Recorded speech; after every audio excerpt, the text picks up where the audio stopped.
রূপনগরের বিশাল রাজ্য শাসন করতেন মহারাজ মির্জা। সেই রাজার ছিল 4 রানী, কিন্তু সন্তান ছিল না কারোরই। একদিন রাজা শিকারের জন্য মন্ত্রীকে সাথে নিয়ে জঙ্গলে যায়। মন্ত্রী, তুমি ওদিকটাতে যাও, আমি এদিকটাতে যাই। দুজনে একসাথে থাকলে শিকার পালাবে। আমাদের এত দূরে আসার পরিশ্রম বিফলে যাবে তখন। কিন্তু মহারাজ, আপনাকে একা রেখে আমি কেমন করে যাই? যদি আপনার কোনো বিপদ হয় তাহলে রাজ্যে গিয়ে সবাইকে কি বলবো? আমি আপনার সাথে থাকতে চাই। ঠিক আছে, চলো তবে। কথা বলবে না মন্ত্রী, ঘোড়া এখানে বাঁধা থাক।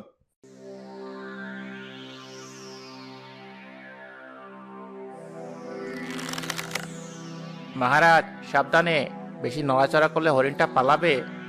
চিন্তা করো না মন্ত্রী, শিকার ধরতে আমি উস্তাদ, তুমি তা ভালোভাবেই জানো।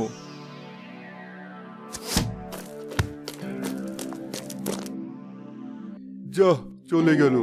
মন্ত্রী, তাড়াতাড়ি চলো, হরিণটার পিছু নিতে হবে।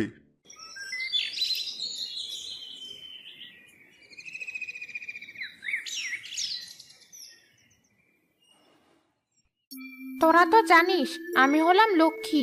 যে আমাকে বিবাহ করবে তার সংসারে কোনো কিছুর অভাব হবে না। আমার হাতের রান্না যে একবার খাবে তার মুখে সেই রান্নার স্বাদ সারা জীবন থাকবে। আমি দেখতে যেমন সুন্দর, আমার রান্নাও তেমন সুস্বাদু। তুই তো রুক্মিণীর মতো সুন্দরী না। আচ্ছা রুক্মিণী, তোর কি গুণ আছে বল? কোনো গুণ আছে নাকি শুধু চেহারাই বানিয়েছিস? আমাকে যে বিবাহ করবে, বছর ঘুরতেই তার ঘর আলো করে একটা ফুটফুটে সন্তান আসবে। তার হাতে থাকবে লাল রক্তের মতো এক টিকা। তার চেহারাই থাকবে অনেক অসম্ভব সুন্দরী। মহারাজ, আপনার শিকার তো পালিয়ে গেল, আর আপনি এখনো দাঁড়িয়ে এই মেয়েদের কথা শুনছেন? মন্ত্রী, আমি ওই কন্যাকে বিবাহ করতে চাই, তাহলে আমার ঘরে সন্তান আসবে। কিন্তু এই মেয়ে তো মনে হচ্ছে চাষির মেয়ে। চাষি হোক বা রাজকন্যা, তা আমার দেখার বিষয় নয়। আমার চাই সন্তান। আমি তোমাকে বিবাহ করতে চাই।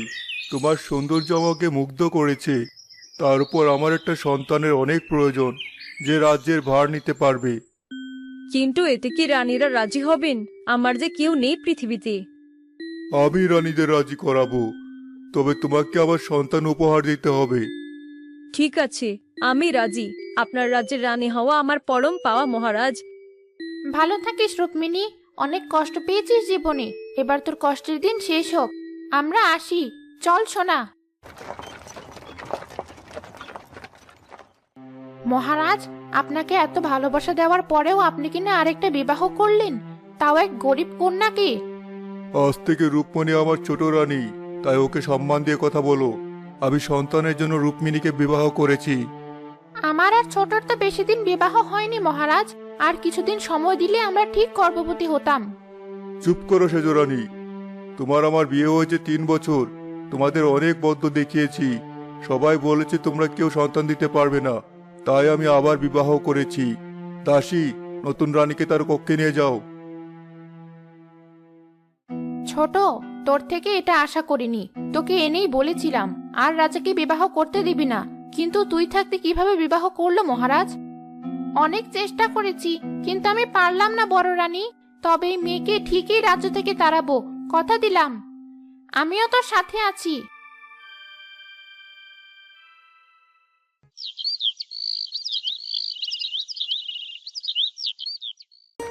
কেটে যায় 2 মাস। রাজা নতুন রানীকে রাখতো অনেক যত্নে, নিয়ে যেত ভিন্ন ভিন্ন জায়গায় ঘুরতে। বাকি 4 রানীর এসব ভালো লাগতো না।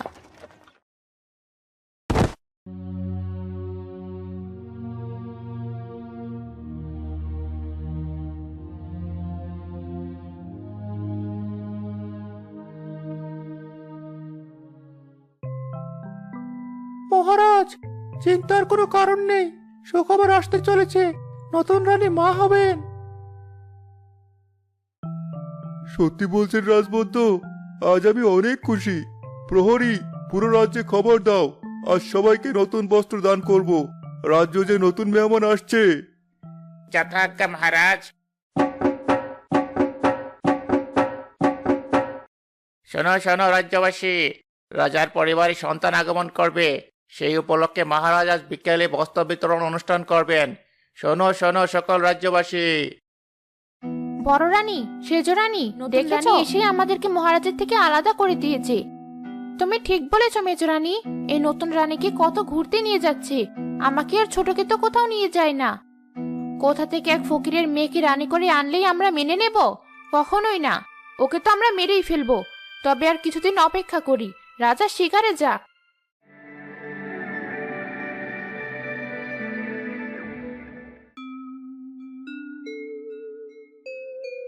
রানীরা শোনো, রানী রুক্মিণীর দায়িত্ব এখন থেকে তোমাদের। আমি দেশ ভ্রমণে যাচ্ছি। সাবধানে যাবেন মহারাজ, নিজের প্রতি খেয়াল রাখবেন। ঠিক আছে বড় রানী। একই, আবার রানীরা এমন মুখ কালো করে আছে কেন? নতুন রানীকে বিবাহ করার পর থেকে তো মহারাজ আমাদের ভুলে গেছেন। সবসময় ওই নতুন রানীকে ভালোবাসেন আপনি। আহা, কে বলেছে এ কথা? আমি সবাইকে সমান ভালোবাসি। নতুন রানীর সন্তান আসবে পৃথিবীতে, তাই তো একটু খেয়াল রাখছি। আচ্ছা, তোমাদের সবার জন্য আমি উপহার আনবো। সত্যি বলছেন মহারাজ? আমার পছন্দ তো আপনার জানা, তাহলে আমার পছন্দের জিনিস আনবেন। চার রানীকে শান্ত করে মহারাজ মির্জা রওনা দেন তার গন্তব্যে।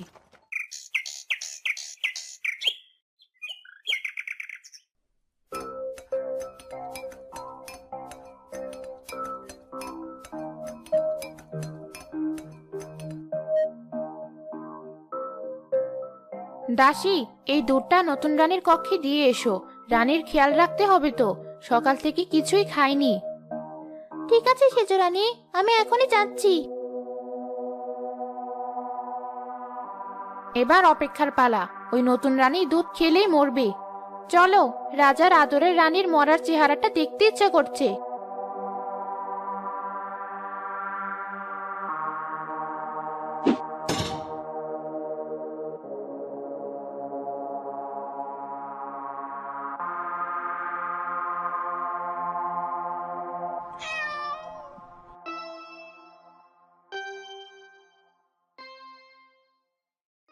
এটা কি হলো?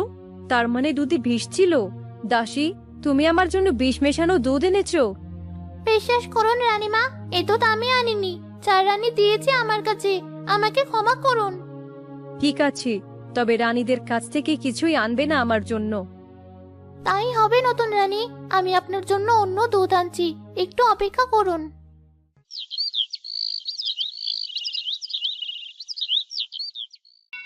নতুন রানী এখন কক্ষ থেকে বের হবে। কক্ষের সামনে সাবান পানি ফেলে দেই, তাহলে পিছলে পড়বে। বাহিরের অবস্থাও তেমন ভালো না, কেউ টেরও পাবে না। মনে হচ্ছে এখনই বৃষ্টি নামবে। কথাটা ঠিক বলেছ, আর দেরি করা ঠিক হবে না। ওই রানীর জন্য আমার সব সুখ চলে গেছে। ওই মেয়েকে যদি মহারাজ বিবাহ না করত, তাহলে সব ভালোবাসা আমি পেতাম। আমি তোকে সাহায্য করছি ছোট।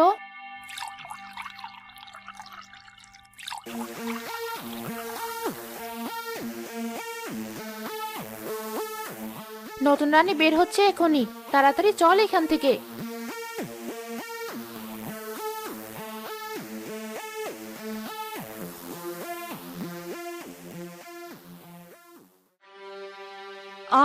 মরে গেলাম, ব্যথা করছে খুব।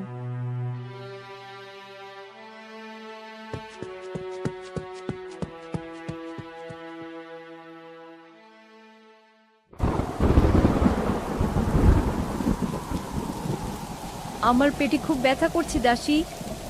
বাহিরে খুব বৃষ্টি হচ্ছে নতুন রানীমা, আমি প্রহরীদের একবার দাইমাকে খবর দিতে বলছি।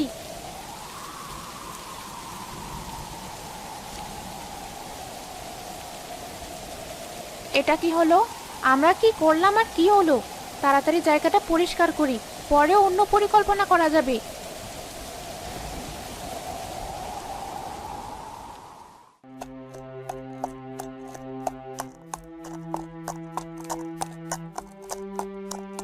কি হয়েছে প্রহরী?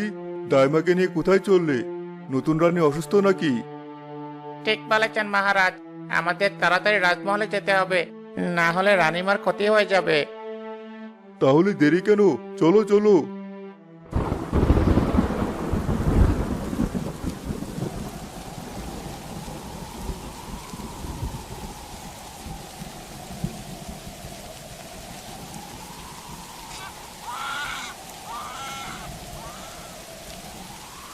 বড় রানী নতুন রানীর কন্যা হয়েছে।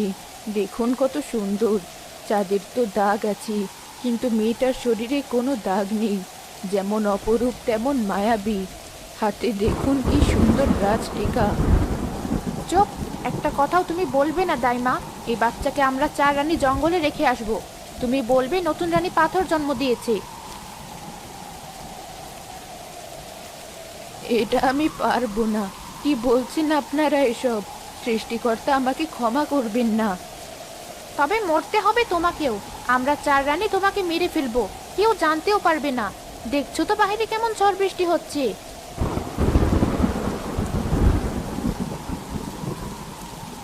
না না, আমাকে মারবেন না। বাড়িতে একটা নাতি আছে আমার। আমার কিছু হলে সে না খেয়ে মরবে। ছোট, তুই সেজু রানী আর দাইমা রাজার কাছে যা। আমি আর বড় রানী জঙ্গলে যাচ্ছি। ঠিক আছে বোন।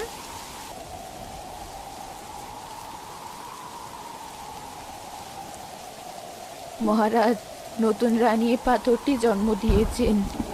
কি বলছেন দাইমা? পাথর? তার মানে নতুন রানী আমাকে ঠকালো? আমি তো বলেছিলাম এই মেয়ে মিথ্যা বলে আপনাকে বিবাহ করেছে। দেখলেন তো। ওই মেয়েকে আমি এই রাজ্যে জায়গা দেব না। একটু সময় দিন। সদ্য জন্ম দিয়েছে মেয়েটা। তাছাড়া এই ঝড় বৃষ্টিতে কোথায় যাবে সে? সেটা আমি দেখব। আমার প্রহরীরা আপনাকে আপনার বাড়ি পৌঁছে দেবে।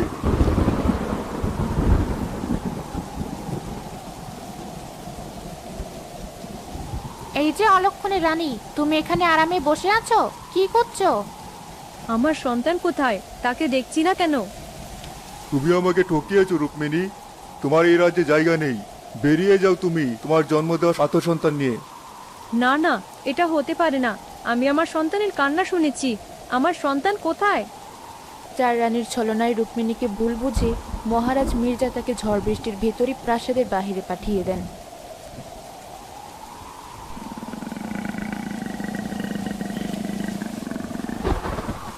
বোন, আর যেও না।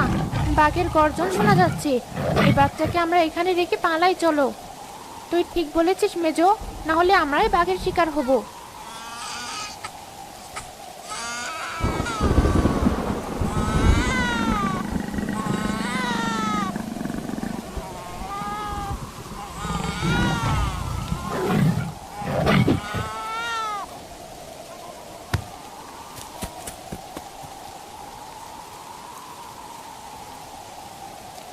এই ছোট্ট বাচ্চার প্রতি একটু মায়া জন্মালো না মানুষের? আমি ওকে দুধ পান করাবো।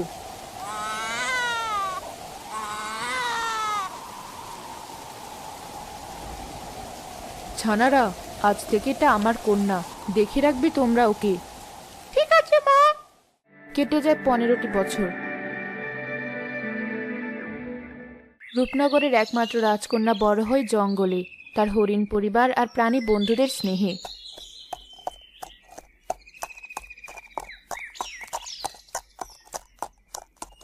মন্ত্রী, আমাকে একটু জল পান করতে হবে। ওই দেখো একটা বাড়ি, চলো সেখানে যাই। ঠিক আছে মহারাজ, চলুন।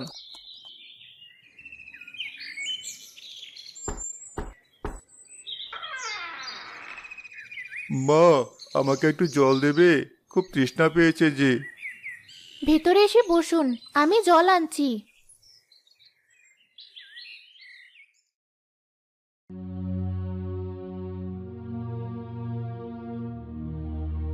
কত সুন্দর মেয়ে, একদম রানী রুক্মিণীর মতো। এ কি, হাতে দেখি রাস্টিকাও আছে। তার মানে কি এটা আমার কন্যা? কি ভাবছেন? জলটা পান করুন মহারাজ। আপনার দিকে হাত কাঁপছে। আপনি ঠিক আছেন তো?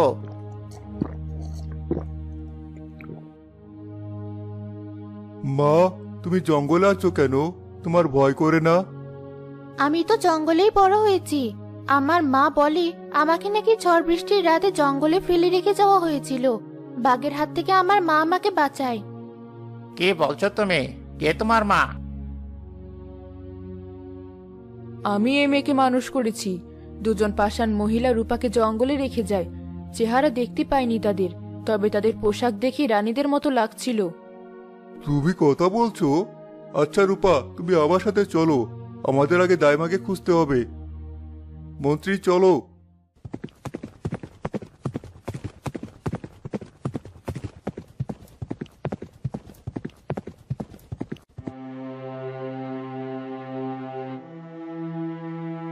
হ্যাঁ মহারাজ, আপনার কন্যাও এমন দেখতেই হয়েছিল।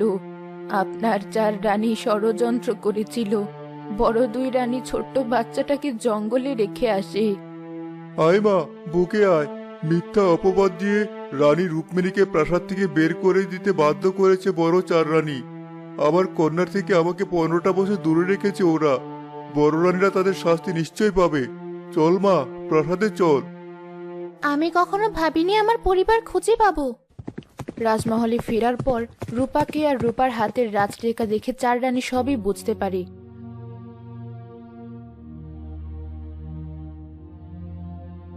মহারাজ, আমি সব বড় 3 রানীর বুদ্ধিতে করেছি। মিথ্যা কেন বলছিস ছোট? আসলে মহারাজ, আপনার ভালোবাসার ভাগ কাউকে দিতে চাইনি আমরা। আপনি নতুন রানীকে অনেক ভালোবাসতেন, এজন্য ওই জঘন্য বুদ্ধি ছোট রানী দিয়েছিল। কন্যা হলে নতুন রানীকে আরো বেশি ভালোবাসতেন আপনি, তাই তো আমরা বাচ্চাটাকে জঙ্গলে। আপনারা খুব বড় অন্যায় করেছেন রানীমা। তোমাদের মতো মানুষ আমি দেখিনি। তোমাদের জন্য আমি আমার আদরের রানীকে বের করে দিয়েছি। তোমরা আজ থেকে অন্ধকার কারাগারে থাকবে। প্রহরী, নিয়ে যাও এদের। মহারাজ, আমাদের ভুল হয়ে গিয়েছে, মাফ করুন দয়া করে। মহারাজ মির্জা তার ভুল শুধরে নিতে 4 রানীকে অন্ধকার কারাগারে পাঠিয়ে দেন। এরপর তিনি নিজে হারিয়ে যাওয়া রানী রুক্মিণীকে খুঁজতে বের হন। অনেক খোঁজাখুঁজির পর মহারাজ রুক্মিণীকে এক জায়গায় পাগলের মতো অবস্থায় দেখতে পান। তিনি তাকে নিয়ে আসেন। মহারাজ, আমার কন্যাকে পেয়েছেন? বিশ্বাস করুন, আমি নিজে আমার কন্যার কান্না শুনেছি। আমি পাথর নয়, মানুষ জন্ম দিয়েছি। মা, আমি তোমার মেয়ে মা। তোমাকে আর আমাকে যারা কষ্ট দিয়েছে তারা শাস্তি পেয়েছে মা। তুই সত্যি আমার মেয়ে? কই, হাত দেখি।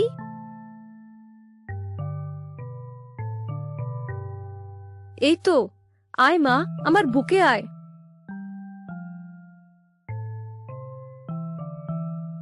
তোমার সাথে অনেক অন্যায় করেছি রানী। আজ থেকে এই রাজ্যের একমাত্র রানী তুমি। আমাকে ক্ষমা করে দিও। আপনাকে তো অনেক আগেই মাফ করে দিয়েছি মহারাজ। দোষে ছিল 4 রানীর, আপনার না। আমি আজ ভোজনের আয়োজন করব। তোমাদের ফিরে আসা উপলক্ষে পুরো রাজ্যে ভোজন হবে। মন্ত্রী, প্রহরীদের ঘোষণা করতে বলে দাও। যথাজ্ঞা মহারাজ। রানী রুক্মিণী এবং রাজ্যের একমাত্র রাজকন্যা রূপার ফিরে আসাতে পুরো রাজ্যবাসী আনন্দিত হয়।